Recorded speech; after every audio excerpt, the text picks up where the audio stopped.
Boom, boom, boom! Siyempre, tuloy-tuloy lang po tayo mga kababayan ka-Pokemon. Charizard! Charizard! Mga kaibigan, 29,000. Boom, boom, boom! Isang magandang Monday po sa inyo lahat. Record high na po ang mga products ng Pokemon. Record high na po ang mga products ng Pokemon ngayon. Okay, Twilight Masquerade for 48. Boom, boom, boom, 48 tayo dyan.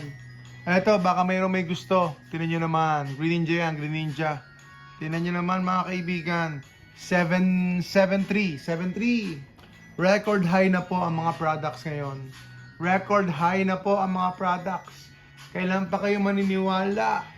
Let's go Monday ulit, sabi ni Sir JF. Walang sawa sa Monday. Kaya nga po, Monday fever. Talagang ako may Monday fever na naman. Tinatamad at saka mabigat ang katawan. Kulang sa pahinga. Meron pang hangover of the weekends. Kulang, bitin po ang pahinga. Or actually, bitin po ang weekends kahit walang pahinga. Boom, boom, boom! Pero okay lang. Ascended Heroes, wala na po tayong Ascended Heroes. Naghihintay po tayo ng ating mga items na parating na Ascended Heroes. Siyempre, no choice tayo. We have to buy it from resellers or sa mga nagpi-fleet, wala tayong magagawa or whatever they call themselves. Bahala na po sila. Boom, boom, boom! Grabe, nakakalula po ang mga nangyayari ngayon sa Pokemon. Nakakalula po, especially po yung hype ng 30th anniversary. 30th anniversary po. Yung hype po, yung FOMO is real, and then yung inflated pre-orders. So yan po ang dilemma natin, yan po ang issue natin, concern natin, problema natin as a Pokemon collector, sealed investor, at saka reseller. Mga kaibigan, at saka yan, retailer na po tayo in a way.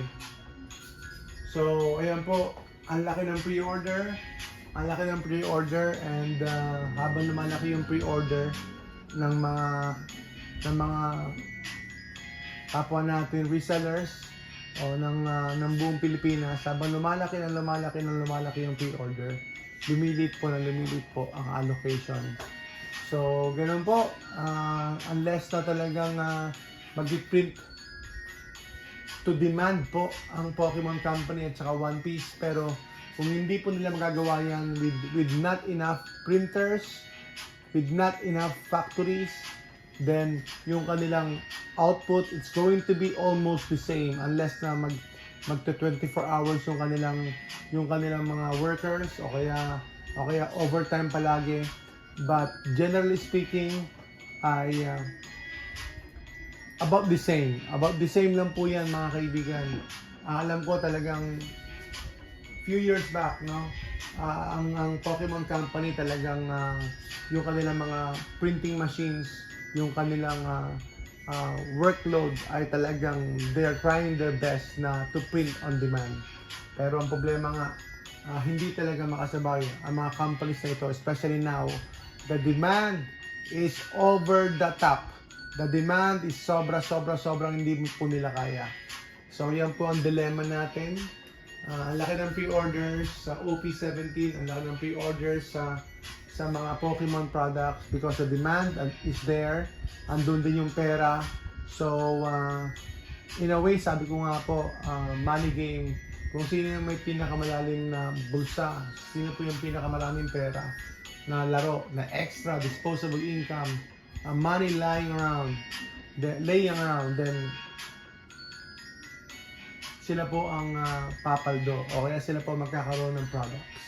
Mga kaibigan, kung magkano po ang Ascended Hero, sabi ni Sir Jerry, wala po tayo available, pero dahil stock ko lang po ito, more on personal lang po tayo, nasa 6.5 po ako, pero hindi po ako nagbebenta.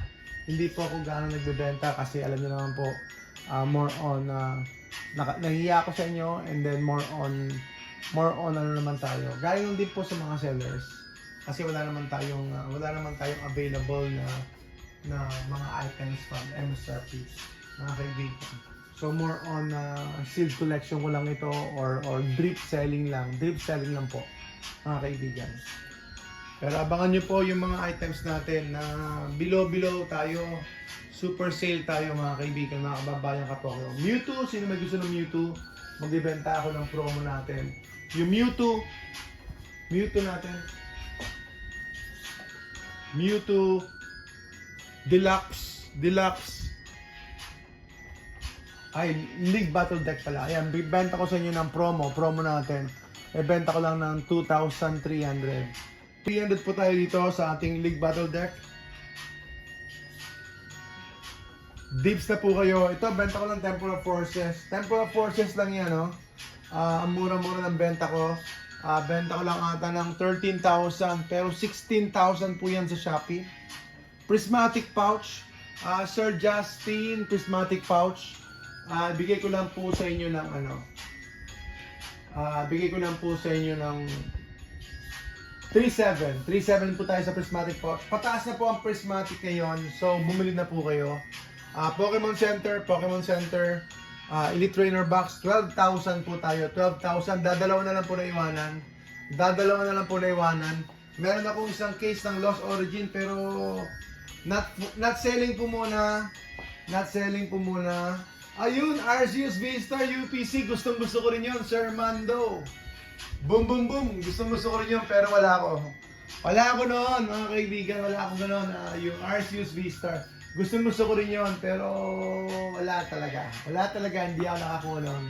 Ang tumataas daw po, base kay ang tawag dito, kay Alpha Investment. Ayun, yung malaki, yung pinakamalaking product po, yung pinakamahal po na product ng Pokemon from retail pricing.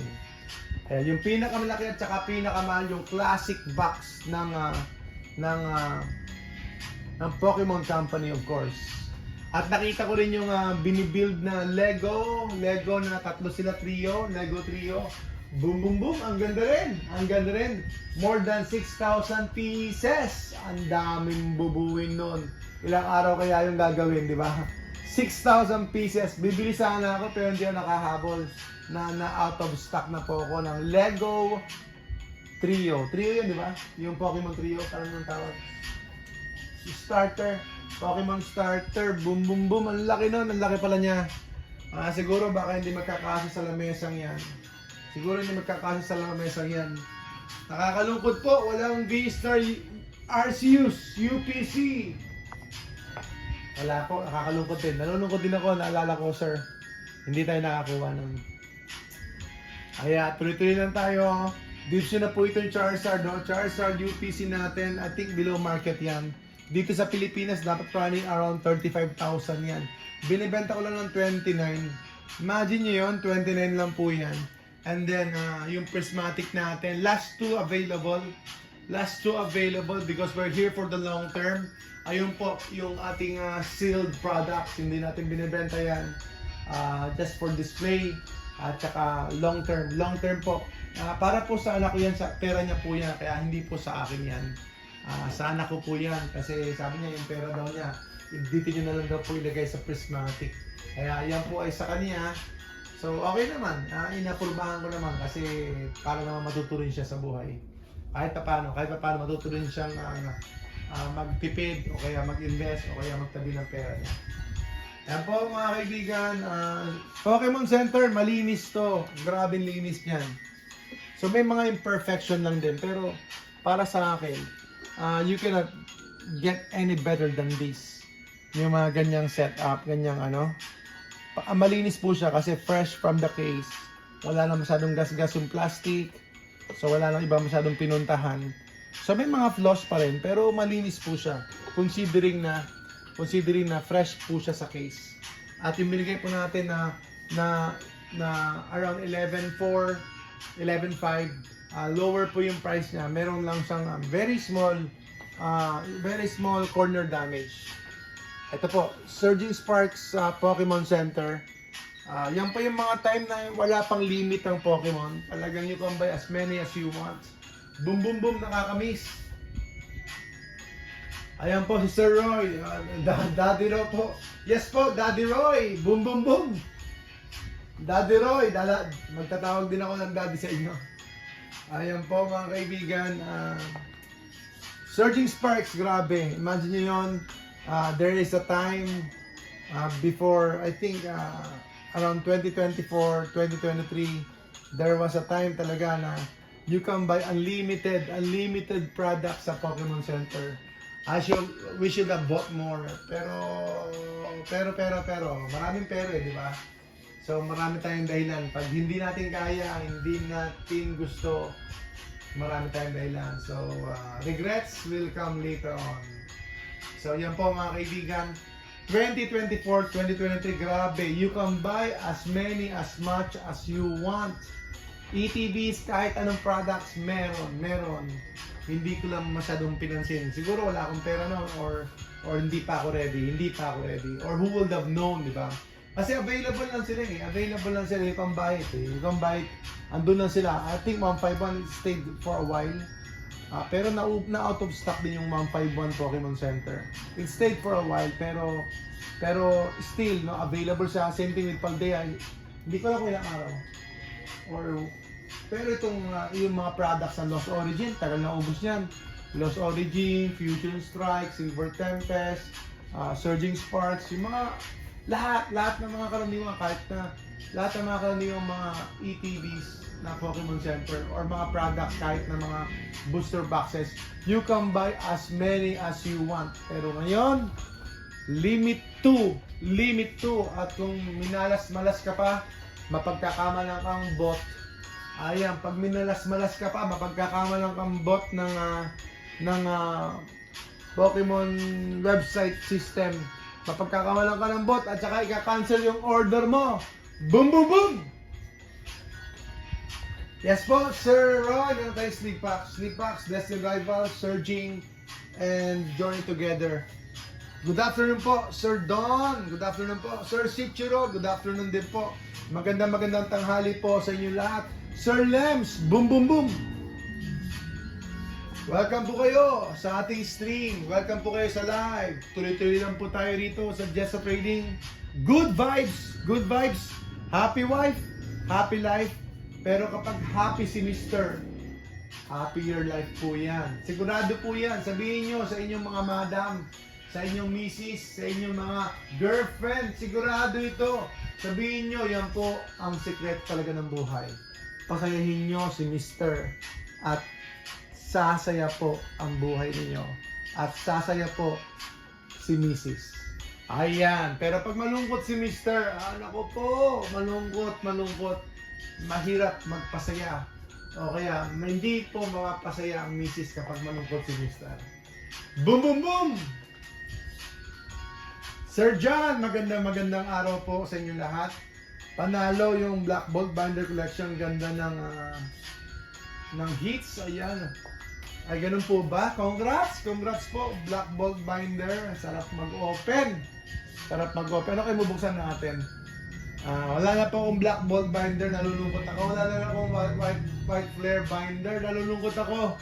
Uy, ako ang madidepress yata. Ako mag-frustrate kasi maubusan na ako ng products. Binibenta ko na po lahat.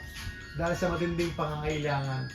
Ayan, magbabayad ulit ng kuryente. Shout out sa mga hindi pa nakapagbayad ng kuryente. Or hindi ko alam kung anong due date niyo. Depende sa local companies niyo na nagpo-provide ng electricity. Boom, boom, boom! Pero sa amin, malapit na ang due. Kaya kailangan lang magbenta.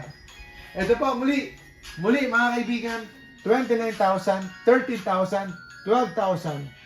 29,000, 13,000, sobrang mura. At saka ito ay 12,000 pesos. Surging Sparks, at saka ito naman, malinis po itong regular Surging. So, benta ko ng meron pa tayo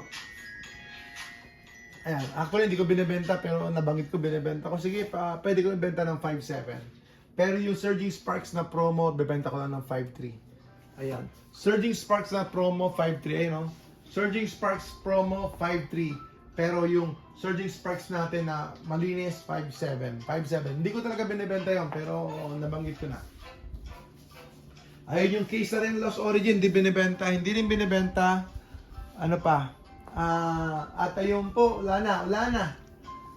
Yung Green Ninja natin, Lucario, ayan, bilhin nyo na po ito. Tig-isa lang po tayo, kailangan lang po ng pambayan ng bills, to be sure, to be honest, to be sincere.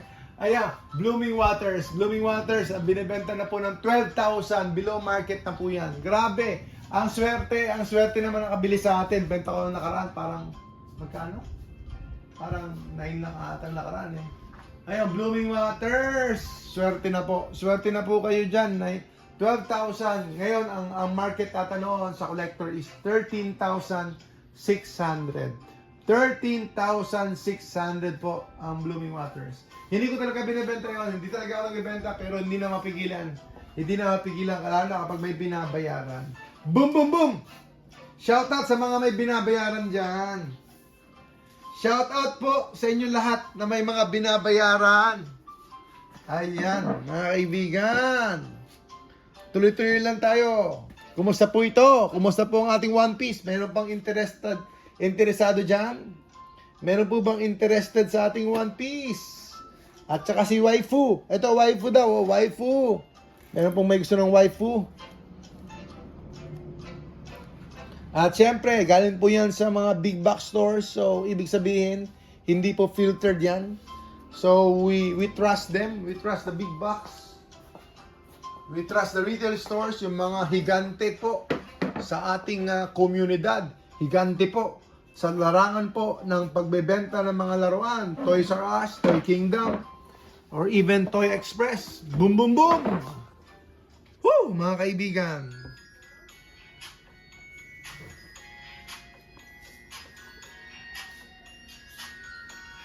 Yes, yung sleeves natin, Destined Rival 650. Ang baba natin, Surging Sparks 450, and then Journey Together 400. Nakita ko yung benta ng iba, sobrang mahal. Hindi ko kasi kine-check yung market price po ng mga ito. So 650 ito, 450 lang po ito, and then ito 400 po itong Journey Together natin.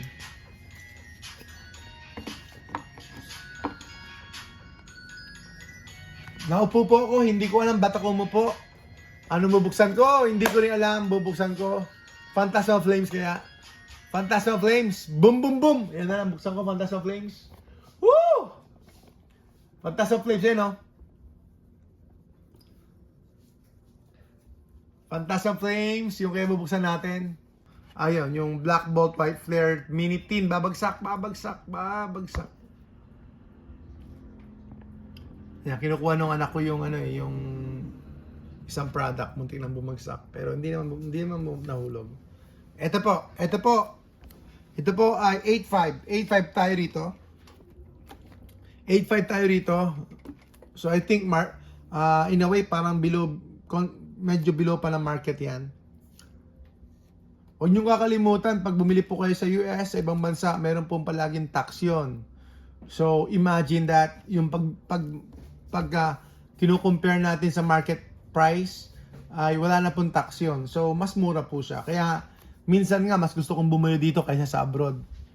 Lalo na kung market price lang po. Kasi mayroon pong palaging tax.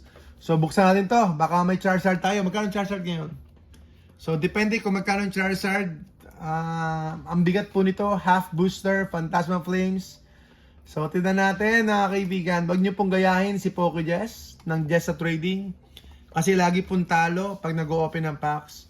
Hindi po totoo yun. Usually, ang pinopost lang po ng mga tao yung may makukuha sila. So, merong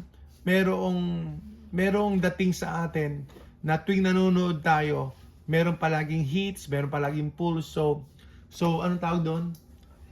Yung parang merong phenomenon na kung saan ang alam natin ay madaling makakuha ng mga hits. Pero in reality, mostly pinopost ng mga tao yung God Pack, yung mga experience nila na special, awesome, wonderful, great, marvelous, lahat ng mga big moments nila, yun po ang kanilang binivideo. So hindi nila binivideo yung walang pulse, o kaya hindi nila ina-upload or pinopost yung mga videos nila na hindi po nakaka-pull. So lumalabas parang laging panalo, laging maganda, laging maayos, pero hindi po. Hindi po, lagi pong talo po ito, mga kaibigan. Boom, boom, boom! Hindi, yung Phantasm Flames na Charizard. Loading is loading.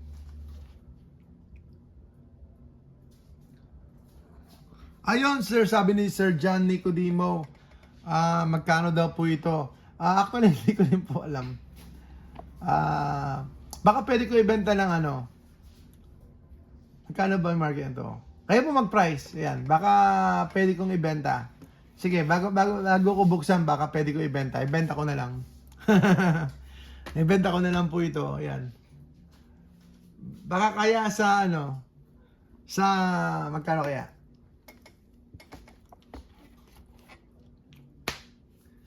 Bago nyo, yan. 5, ay mahal pa rin ng Charizard. Ayan, mahal pa rin ng Charizard, oh. Mega Charizard, Phantasm Flames, 125, Mega Charizard X. So, ito po ang price niyan. So, 590 pa rin. Hindi masyadong bumabagsak. 590 pa rin. So, nasa, in a way, parang nasa, ano pa rin siya, nasa upper level or upper price. Nasa top price pa rin po siya in a way, no? Ayun, nasa top price pa rin po siya. Kung ang top price 600, 620, top price pa rin po siya. Yes po, Sir Jill, ang ating Ascended Heroes po ay 6.5. Kinuha ko lang din po sa FB, sa mga groups. Kinuha ko lang din po, so hindi naman po talaga ako nagbebenta. Kundi ano lang, drip selling lang or naka-stock lang dito. Importante, meron lang po ako nakatago. Kasi, syempre, Ascended Heroes, it's a very good set. Ano niya, ang lawak po, ang dami pong cards. Napaka-rich po ng set na ito. And mostly I hear positive things. Mostly I hear positive things naman dito po sa Ascended Heroes. And nagaganda din ako sa kulay niya. Malamig sa mata. Malamig sa mata. Ayun, malamig sa mata. Boom, boom, boom! Ayan po. Baka kukunin nyo po ito. Pwede ko ibigay ng 7,000. 7,000 siguro. Siguro 7,000. 7,000 po. Ayan. Alright, anong bubuksan natin bago itong Phantasm Flames? Parang sobra. Kasi kailangan na nga lang magtipid. Titipid muna ako, mga kaibigan. Tipid muna tayo, ha? Destined Rivals muna tayo. Tipid muna tayo. Dalawa muna Destined Rivals tayo. Destined Rivals, dalawa muna. Dalawa muna tayong Destined Rivals, mga kaibigan. Tipid muna ako, tipid muna. Okay lang po ba? Approve? Approve po. Approve po sa inyo. Tipid muna ako. Alright, let's go! At no stress, no pressure. Ang importante ang fun lang. Kaya kung decided kayo na manood lang or decided kayo na mag-ipon lang muna or relax lang muna, take your time. Hindi po kayo dapat pressured. Kasi kung pressured kayo, then what's the purpose of this, di ba? Unless na iba ang purpose niyo, hindi lang hobby or talagang gusto niyo nang gawing kabuhayan nito, then it's going to be a lot of pressure. Going to be a lot of stress. Especially po, nagiging money game na po siya. Money game na po siya. Sa laki po ng pre-orders, sa dami po ng demand, pipila ka, makikipagtakbuhan ka, or gagastos ka na napakalaking halaga just to pre-order. And that's gonna be a lot of money on the side. On the side, not making money. Ayan, that's going to be a lot of money on the side na ayun, hindi mo kakailanganin sana. Pero syempre pera 'yan. Di ba po, mga kaibigan, pera 'yan. Laging kailangan. And then there's an emergency. There can be an emergency that will arise anytime. So, yun ang problema.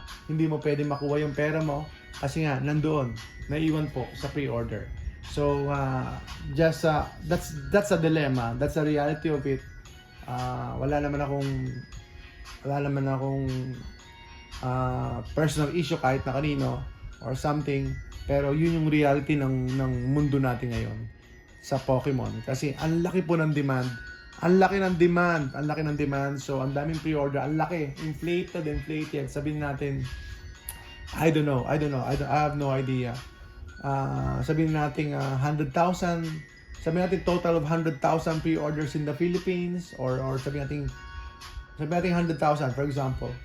Pero yung i-allocate lang nila is sabihin natin 5,000, di ba? Or 3,000, di ba? So, napakaliit po ng ma-allocate sa order mo. So, kung umorder ka ng let's say 300 pieces of ETB, paano kung 15 lang, di ba? 15 lang yung darating sa'yo or even less. So, really tough. And siyempre yung 300 ETBs na yun, magkano yun, di ba? Magkano yung 300 ETBs na babayaran mo for pre-order? So, that's going to be a lot of money on the side or to be stuck not making any money. Ayan, hoping na better yung allocation. Pero kapag hindi po nag-increase yung printing power ng mga companies na yan na tayo po ay nahuhumaling, then it's gonna be the same allocation or even a lot less. Kasi nga po, lumaki po yung mga pre-orders. Ano kaya gagawin natin? Ano kaya gagawin ninyo? Hindi ko rin alam. Pero just have fun lang tayo. Siyempre ang dilemma, especially po sa amin na meron po kaming overhead at meron kaming store, nagbebenta po kami. Pero ayun, siyempre frustrating din in a way sa mga nag-open ng packs o kaya sa mga nagko-collect. So everybody's affected. Pero okay lang. Adapt. Marami naman pong products pa. Marami pang products. Ayun, si Sir Noah nagpaalala sa akin ng giveaway. David ba? Hindi ko napansin. Ayan. 100 pesos GCash. Congrats po sa inyo lahat. So, ayan. Sa mga may gusto po, prismatic pouch, baka pwede kong ibenta ng pababa ng konti. Zation, ano pa ba? Pataas na po yan, pati bundle, pataas na rin po. Pati bundle, prismatic bundle, pataas na po. Binibenta ko lang ng yung mga bundle. Binibenta ko lang ng mura-mura yung bundle natin nakaraan. Pero hindi pinansin ng marami. Ayun, pwede pa kayong bumili. 151, bumibili pa ako ng 151. Bumili nga ako ng 151 eh. Ang presyo, medyo mataas na. Pero okay lang kasi I feel like there's a lot of room for growth itong 151. Talagang iba po talaga yung demand ng 151. Maraming salamat po mga kababayan ka-Pokemon. Tuloy-tuloy lang po tayo dito sa Just Trading. Ayan po yung mga items natin. Sa mga interested po, PM nyo po kami. Mewtwo, ibibigay ko lang po ng 2,200 pesos. Mewtwo Deluxe Battle, ibibigay ko lang po ng 2,200 pesos sa mga interested. O kaya sige, promo condition 2,000 pesos. Sige, promo condition 2,000 pesos. 2,000 pesos. League Battle Deck Mewtwo 2,000 pesos. Yan, promo condition. Maraming salamat po mga kaibigan. Keep on fighting. Laban lang habang meron tayong fighting energy na napupul. Yun ang magbibigay sa atin ng inspirasyon at lakas. Para tayong Pokemon ha. Ano pa? Good vibes lang tayo dito. Mission Impossible. And God bless po mga kababayan ka-Pokemon. Charizard Teens, naghanap si Sir Ju. Charizard Teens, meron ba tayong Charizard Teens? Mukhang wala na rin po tayong Charizard. Meron na lang po Obsidian. Baka gusto niyo po Obsidian. Stadium, PM niyo po kami. Obsidian Stadium, ilang packs pa yung 4, parang 11 packs. 11 packs po yun. Obsidian Stadium. Boom! Salamat po. Maraming salamat po. God bless sa inyo lahat.